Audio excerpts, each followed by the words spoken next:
"Not the earth milkman, y'all can mirth han." He yelled the rhyme aloud, and the goats came to him. They came very quickly, all of them together, not making any sound.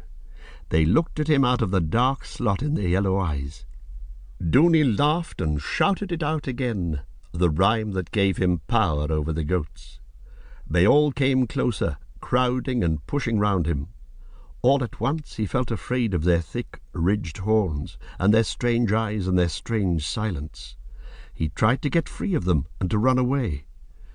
The goats ran with him, keeping in a knot around him, and so they came charging down into the village at last, all the goats going huddled together as if a rope were pulled tight round them, and the boy in the midst of them weeping and bellowing.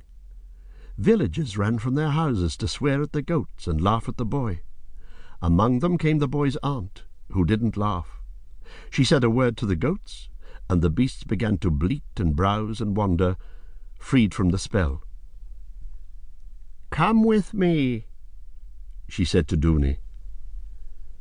She took him into her hut, where she lived alone.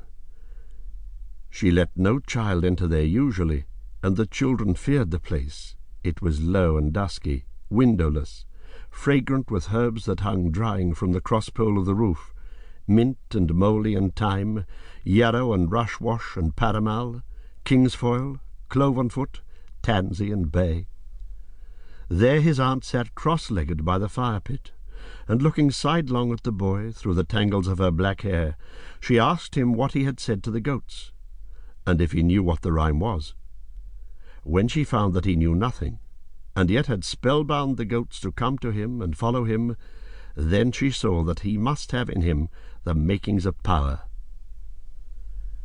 As her sister's son, he'd been nothing to her, but now she looked at him with a new eye.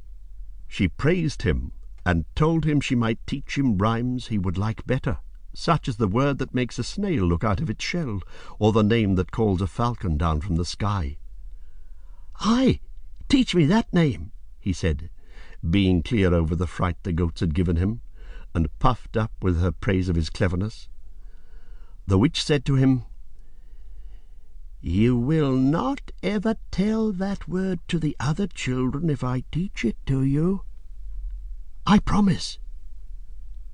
She smiled at his ready ignorance. "Well and good, but I will bind your promise. Your tongue will be stilled until I choose to unbind it, and even then, though you can speak, you will not be able to speak the word I teach you where another person can hear it. We must keep the secrets of our craft." "Good," said the boy, for he had no wish to tell the secret to his playmates, liking to know and do what they knew not and could not. He sat still while his aunt bound back her uncombed hair and knotted the belt of her dress, and again sat cross-legged, throwing handfuls of leaves into the fire-pit, so that a smoke spread and filled the darkness of the hut. She began to sing.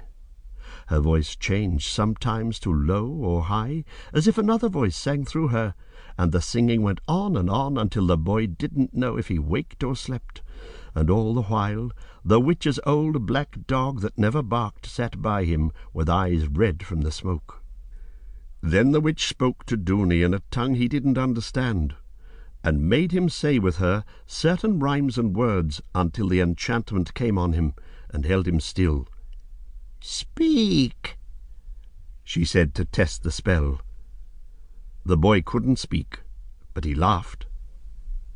Then his aunt was a little afraid of his strength, for this was as strong a spell as she knew how to weave. She had tried not only to gain control of his speech and silence, but to bind him at the same time to her service in the craft of sorcery. Yet even as the spell bound him, he had laughed. She said nothing. She threw clear water on the fire till the smoke cleared away, and gave the boy water to drink, and when the air was clear and he could speak again, she taught him the true name of the falcon, to which the falcon must come. This was Dooney's first step on the way he was to follow all his life, the way of magery, the way that led him